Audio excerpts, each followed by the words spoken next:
The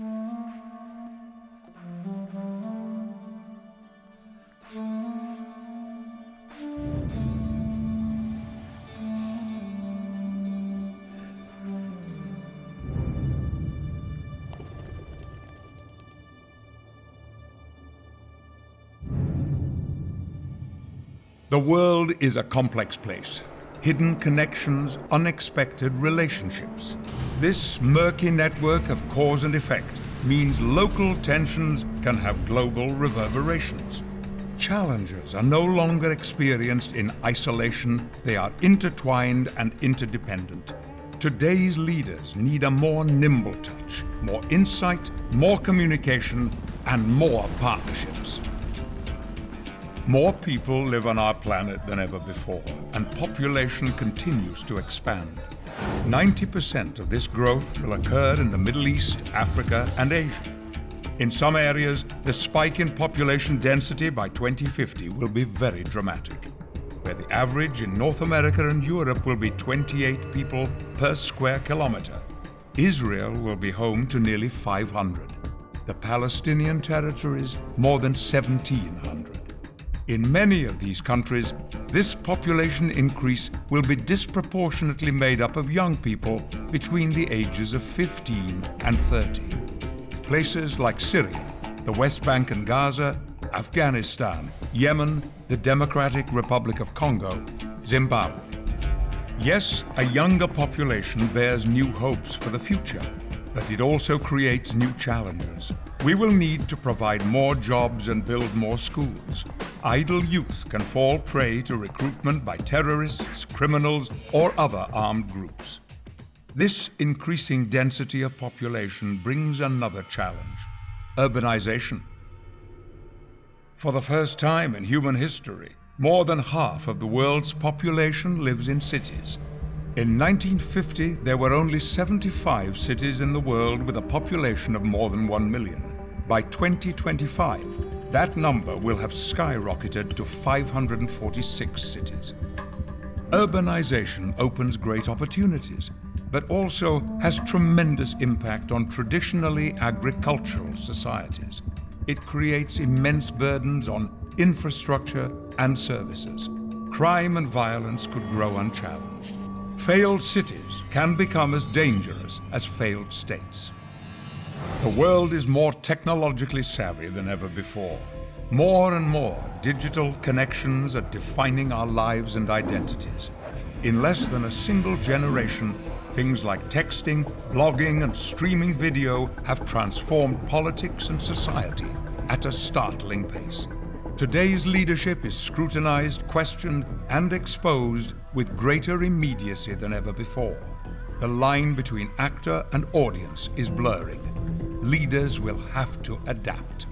The death of Neda Agha Soltan during the Iranian elections captured the world's attention overnight. YouTube videos of the Israeli interception of the flotilla headed toward Gaza fueled a global media battle almost immediately. After an earthquake devastated Haiti, the International Red Cross raised over $7 million in just 3 days by accepting donations via text message. Technology creates immense opportunities and openness, but also brings unforeseen dangers. Terrorists use the internet to recruit, train, and indoctrinate people and raise money. Propaganda and misinformation multiply at a frightening rate, and extremism can move from the streets of Islamabad to the suburbs of London in one click. Cybercrime is also spreading fast. Last year alone, companies worldwide lost more than $1 trillion worth of intellectual property and productivity. World Wide Web usage quadrupled in the last decade, but the digital divide is still massive. In North America, 60% of the population has regular access to the internet. In the Middle East, 30%. In Africa, only 10%. Disparities are not only technological. Economic development has lifted millions out of poverty in the last decades, but not enough. Parts of the developing world still lack the economic opportunities and resources necessary for progress. Inequalities growing within and among countries. Education is a critical example. Globally, about 1 in 6 adults is unable to read or write. That's over 1 billion people worldwide. More than 60% of them are women. Improving education, especially of young women, is essential for change. Education helps to stabilize birth rates, improve health, and raise economic productivity. Like education, unemployment has a profound effect on society. In 2009, the average global unemployment rate was approximately 6%. In the Arab countries, it was over 14%. The Arab world also has twice the level of youth unemployment than the rest of the world. But socioeconomics only tell part of the story. Disease remains a primary concern worldwide. Where most developed countries have 20 to 60 physicians per 10,000 people, many countries have fewer than 5. The effects of poor public health are seen throughout society. Families that used to be self-sufficient fall into a cyclical trap of poverty, disease, and undereducation. Health is closely related to food and water. Almost 1 billion people still don't have enough to eat. Food scarcity leads some countries to rely heavily on imports. Yemen and Egypt, for example, import more than 20% of their food supply. The world average is 6%. Water scarcity is even worse. It affects 1 in 3 people worldwide. Because of geography, Arab countries suffer from some of the worst water shortages in the world. The Middle East and North Africa have, per capita, 97% less water sources than the global average. Finding clean, safe, and sustainable energy resources may be the defining challenge of the 21st century. Our need for fuel inextricably ties countries and regions together, creating both partnerships and tensions. As economic development and population growth continue, we need more energy. Many analysts anticipate a significant expansion of the civilian nuclear industry.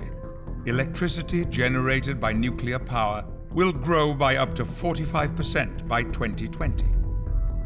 But this nuclear renaissance raises important safety and proliferation concerns. The issue is of paramount importance, especially in the Middle East. Renewable energy is also a new and important trend. Along with natural gas, it is the fastest growing segment of energy production. Turkey has managed to increase its solar production capacity tenfold in the last 8 years. Some oil-rich countries are also investing heavily in alternative energy. Abu Dhabi is creating the world's first carbon-neutral, solar-powered, and car-free city. Despite all this, the vast majority of our energy needs, 84%, are still primarily met with coal, oil, and natural gas. More people and the need for more food, water, and energy are putting unbearable pressures on our environment. Soil is degrading, and once fertile lands are becoming arid and unproductive. The desert has swallowed up more than 2/3 of the arable land in the Middle East and North Africa. Climate change continues unabated. 2010 is on track to be the hottest year on record. We all experience climate change in one form or another, but for those countries already struggling with many challenges, climate change becomes what is commonly called a threat multiplier. And then, of course, there's the issue of physical insecurity. 1 out of 3 conflicts in the world occur in Africa. Violence in Iraq and Afghanistan continues to trouble the region and the world. In fact, the Middle East remains a particularly troubled area. Since 1946, an average of 1 out of 6 world conflicts occurred in this region. Over the years, the Arab-Israeli conflict has gone through alternate phases. A way toward a peaceful settlement has been mapped, but do the parties have the political will and courage to make the final steps to reach peace? Conflicts in the Middle East are ones with truly global implications. Many of these conflicts are also intertwined with terrorist attacks and transnational organized crime that target the weakest members of society. In 2009, almost 50,000 people were killed or wounded in terrorist attacks. Nearly 35% of these were in Iraq.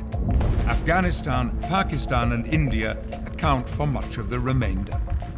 Terrorism brings immediate violent effects as well as long-term psychological and political consequences. Transnational organized crime takes advantage of our interconnected world, bringing violence and insecurity to society. Most international criminal transactions begin on one continent and end on another, often by means of a third. Successful local law enforcement can push trafficking across national borders, meaning only intervention at a global level can have a sustained effect. Demographic and technological changes, growing disparities, energy needs, environmental degradation, and physical insecurity are the key global challenges of our time. And they are compounded by global shifts in power and influence. If power is measured strictly in military terms, then the world is indeed unipolar. The United States has the largest defense budget by far, with $660 billion spent annually, more than the next 16 countries in the world combined. In the Middle East, Saudi Arabia, Turkey, Israel, the United Arab Emirates, and Iran spend the most in defense. But power is not only about military might. Even before the recent global financial crisis, economic influence had begun to shift from Western countries to emerging powers. Countries' contribution to the world economy is changing dramatically. The size of the Middle East economy has grown more than twice as fast as the rest of the world. This trend seems bound to continue. In 2009, the GDP for high-income countries decreased by 3.3%. China's, on the other hand, grew by 8.7%, India's by 7.7%, Nigeria's by 5.6%, and Egypt's by 4.7%. China drastically increased its investment in development assistance from less than $1 billion in 2002 to over $27 billion in 2007. Foreign direct investment from the Gulf countries also soared from $2 billion in 2000 to almost $45 billion in 2007. The global financial crisis has led to serious contractions, but once growth resumes, so too will the expansion of investments. Economies are more intertwined than ever before. In a world where General Motors sells more cars in China than in the United States, the notion of national interest, and therefore the need for cooperation, is evolving. These shifts in economic power are producing a new geopolitical landscape with emerging powers and a proliferation of new alliances. New clubs are materializing. Along with the G8, the G20 also meets at summit level. In 2009, the BRIC countries held their first official gathering. China and the Gulf Cooperation Council started a strategic dialogue in 2010. But these new clubs, together with older ones like the European Union, have to balance their ambitions with the resurgence of zealously guarded national sovereignty. The United Nations and Bretton Woods institutions face fundamental crises of efficacy. The Security Council reflects a long-gone world order, but mistrust and regional rivalries have so far blocked attempts to reform it. Cultural influence is moving in new directions. Middle Eastern media outlets such as Al Jazeera and Al Arabiya are extending their global reach. By 2007, Al Jazeera Arabic had an estimated 40 to 50 million viewers in the Arab world, rivaling the BBC's audience. Turkey is influencing Middle Eastern culture with its soap operas, watched by over 80 million people in the region. And as cultural influence broadens, religions too have expanded their reach beyond their roots through media and migration. This fluid, diverse, and at times confusing environment can lead some people to narrow interpretations of faiths, extreme ideologies and political views, and in the worst cases, to violence. Today's landscape carries both opportunity and risk. The implications for policymaking are profound. It means learning to cope with complexity, to confront challenges in a deeply interconnected global arena. It means a change in mindset. In our interconnected world, not only problems multiply, so do solutions. A new school in one part of the world may bring water to another. More water can bring new industry. New industry can bring prosperity, and that can bring new ideas. For leaders in government, life is marked by daily crises. The Sibanyas Forum is intended as an opportunity to pause, to lift our view above and beyond the horizon. So let's start that bigger conversation. It is only with fresh ideas and a spirit of partnership that we can move forward on these challenges and solutions together and help bring about real change in our globalized world.